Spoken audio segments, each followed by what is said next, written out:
Team, Coach Gary here. This episode of the Brick and Block Podcast features the audio version of my September 2021 column written for Masonry magazine. You probably know the column as Full Contact Project Manager.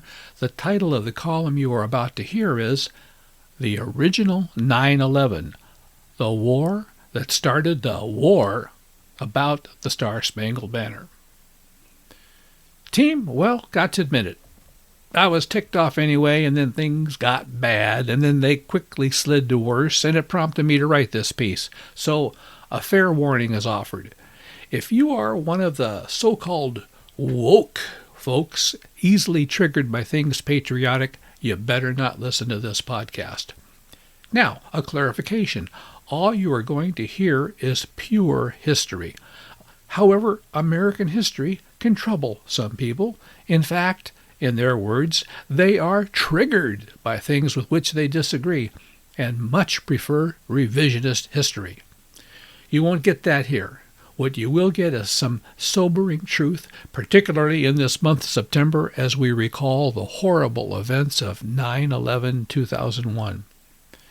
But my contention is that the original 9/11 occurred some 200 plus years ago, a huge wake-up call back then, which we should remember to this day.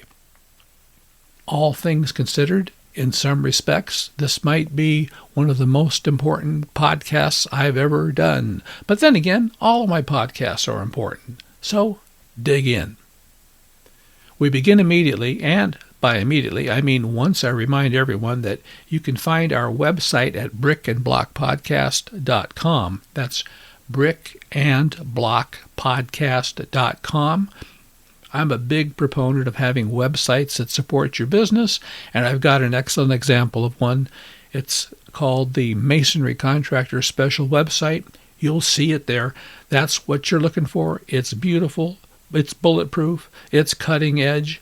It's done for you and practically free. You'll love this one, so check it out. And of course, if you're not a masonry contractor, we have very similar websites, but in your specialty. So check them out. And now, Episode 18, The Original 9/11, the war that started the war about the Star Spangled Banner, by Coach Gary Micheloni. I'm writing this column about halfway between the 4th of July and September 11th. Patriotic juices are flowing through my veins, but I am just about boiling mad. I guess I'd better explain. Some people today claim that the national anthem of the USA, the Star Spangled Banner, is outdated, unacceptable, or worse. They maintain that it has some racist lyrics in verse 3. So the whole thing should be thrown out. Haven't we heard that in the news lately? Yet, how many of us actually know what the troubling words are, which seem to be the focus of the malicious, the malcontents, the people espousing those asinine attitudes of today? More importantly, how many of us truly know the story behind the anthem's creation? Stay tuned, because there's a huge gotcha in the story, one that most certainly will never be mentioned by these troublemakers.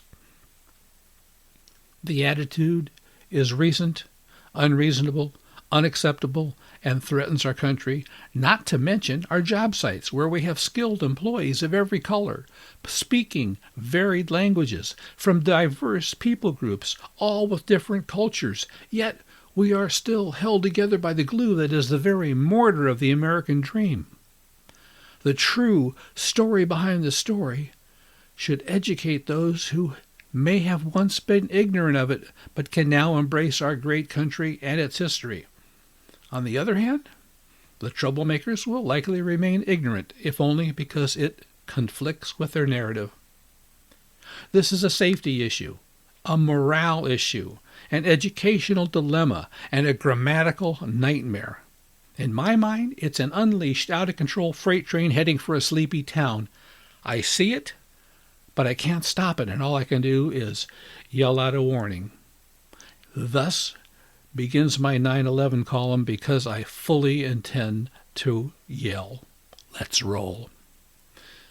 Let's not be ignorant of history. Certainly, we should never allow so-called revisionist history. We should investigate. And so I have. And, as the late broadcaster Paul Harvey used to say on the radio, here is the rest of the story. And here it is, the unvarnished truth, the rest of the story. The U.S. and Britain were at war. It was the War of 1812, which lasted until early 1815. Britain had been imposing a type of trade embargo against the U.S., which was rejected by America. Negotiations were going nowhere. The U.S. declared war against Britain in June of 1812. Once again, we took on the mightiest military power on the globe, largely because it was impacting our economic and other freedoms.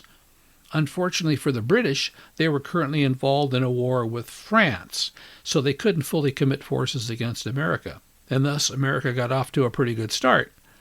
Then, in April 1814, the British defeated Napoleon and quickly turned their attention fully against the U.S. The British invaded the American homeland. In fact, large numbers of troops began arriving here, and on August 24, 1814, British naval forces raided the Chesapeake Bay and then landed ground troops, which moved in on the U.S. Capitol, capturing D.C. that same day. Question: did you know that America had been invaded by Great Britain? They burned government buildings, including the Capitol building and the White House, and upon entering the White House, they desecrated it, set fire, expecting to burn it to the ground, and would have succeeded if not for the extensive use of stone masonry in Capitol Hill. Question: did you know that a foreign army had seized control of Washington, D.C.? The original 9/11. The U.S. fought back, and on September 11th, 1814, at the Battle of Plattsburgh on Lake Champlain in New York, the American Navy soundly defeated part of the British fleet. Now, this was the first time that 9/11 figured prominently into American history. It was a turning point in the war. 2 days later, September 13th, 1814, the British fleet landed 4,500 soldiers in Baltimore and began shelling Fort McHenry. The shelling lasted 25 hours throughout a rainy night, bombs literally bursting in air, rockets flying and landing near, on, and in the fort. And while this was going on, Francis Scott Key was imprisoned aboard one of the British ships, and he witnesses all of this, and he knows about the recent history and the burning of D.C. He watches some 1,500 rockets and bombs get launched towards Fort McHenry. Question: do you know what inspired Key to write the lyrics to the Star Spangled Banner? During the shelling by the British, Fort McHenry was flying a flag. It was a smaller storm flag during the battle. But as dawn broke, the commander of Fort McHenry, Major George Armistead, ordered the storm flag taken down and a garrison flag raised. And what Key saw, indeed what the British saw, was a humongous, a giant 42 feet by 30-foot flag still flying after taking all that the British fleet could give. The Americans defending the fort were sending a message to the British, and the Brits could not possibly miss the message. You tried your best, failed to take the fort, and we're still here. This was the equivalent to the signature of John Hancock on the Declaration of Independence. He wrote it so large that anyone could read his name, even, as he said, without spectacles. And so, when Major Armistead raised that huge flag, it was the signature piece of the American defenders, a signature so large that no one in the British fleet, still anchored in the harbor, needed a telescope to see it.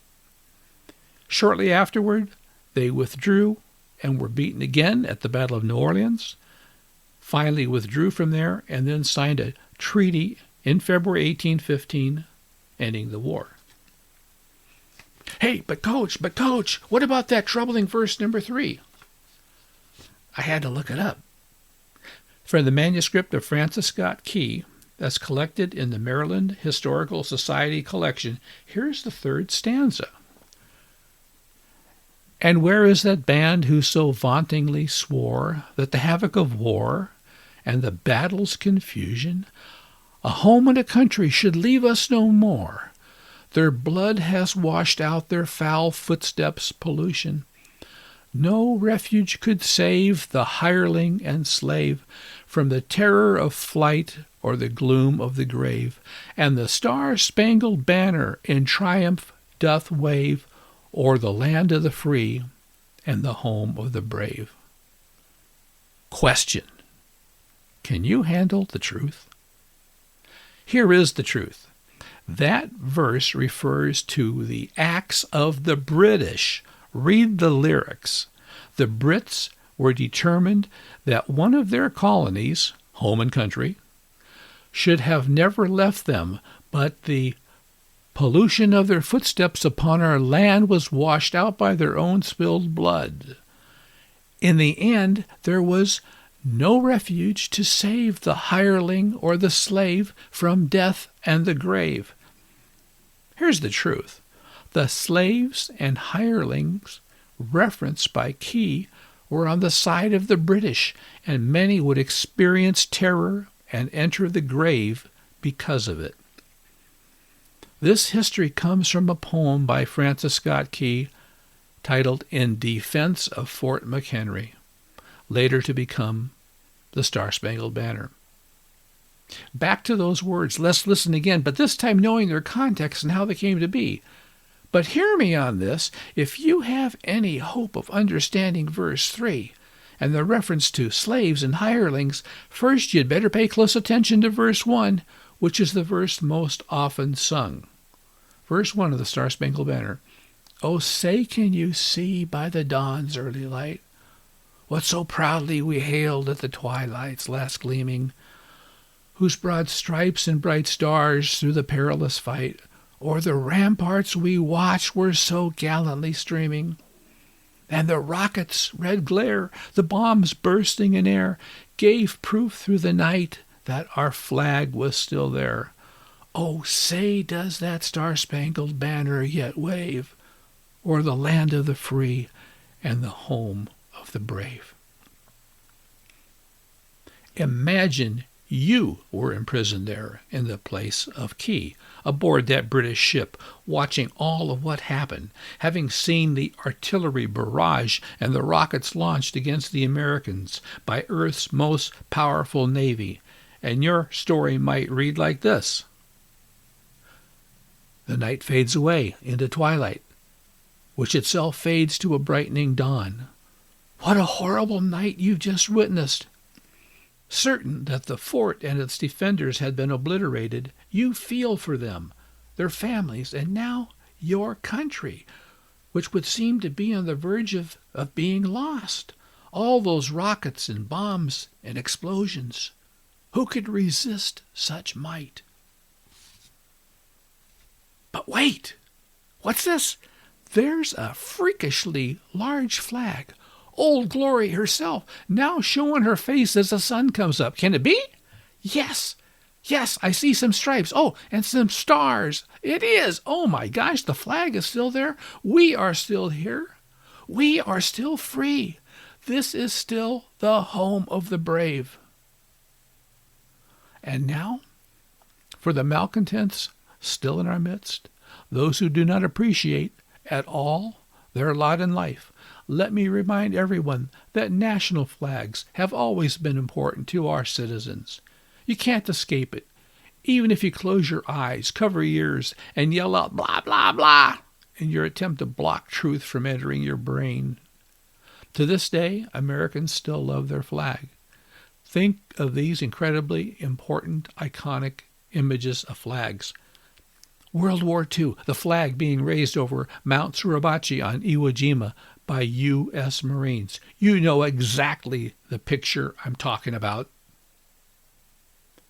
Ground Zero, 9/11, in the midst of carnage, the flag being raised by 3 firemen.